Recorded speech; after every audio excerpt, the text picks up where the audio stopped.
Sit back and throw one back with your pinky in the air and a middle finger to the world, and join me, the eclectic gentleman Stephen Watts, as we look back on this day in pro wrestling history.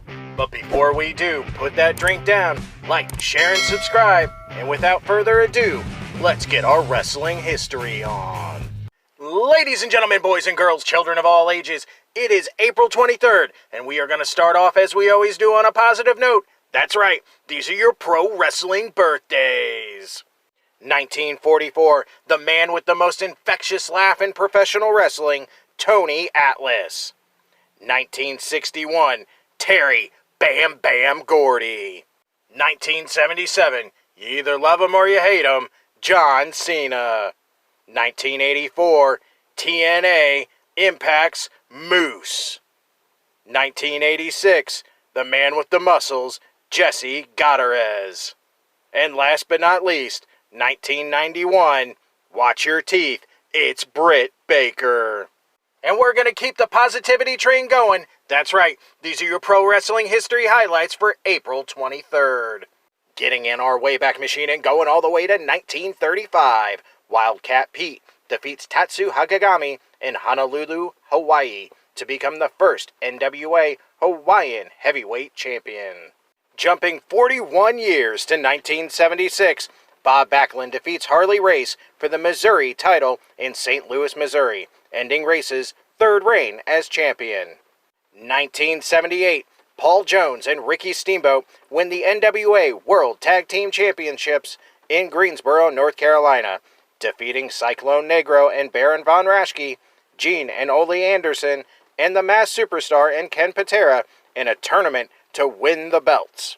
1979, the Assassins defeat Bill Dundee and Robert Gibson to win the AWA Southern Tag Team titles in Memphis, Tennessee. On the same show, the Mongolian Stomper defeats Turo Tanaka to win the AWA Southern Heavyweight title, ending Tanaka's second title reign.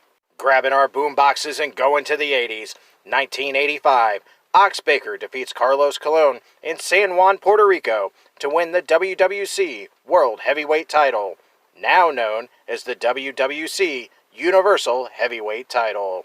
1988, Sting and Lex Luger, managed by Magnum TA, win the third and final Jim Crockett Senior Memorial Cup Tag Team Tournament in Greensboro, North Carolina by defeating Tully Blanchard and Arn Anderson.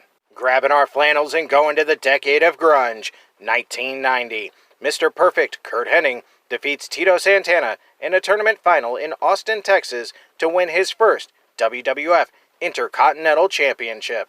The tournament, which was held over the course of several TV tapings, with some matches held out of order, saw Hennig defeat Jimmy Snuka and Santana defeat One Man Gang in the first round, while the other first-round matches ended with no winners.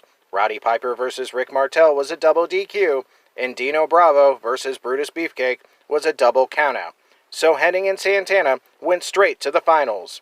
The title had been vacated when the Ultimate Warrior won the world title from Hulk Hogan at WrestleMania 6.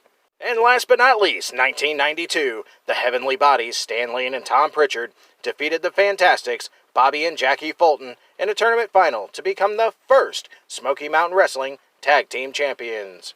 The Bodies had defeated Brad and Bart Batten and Joey Maggs and Danny Davis to reach the finals, while the Fantastics defeated Joel Denton and Billy Black and Jack Victory and Rip Morgan to reach the finals. Those were your pro wrestling history highlights for April 23rd. I'm the eclectic gentleman Stephen Watts, and we'll see you tomorrow.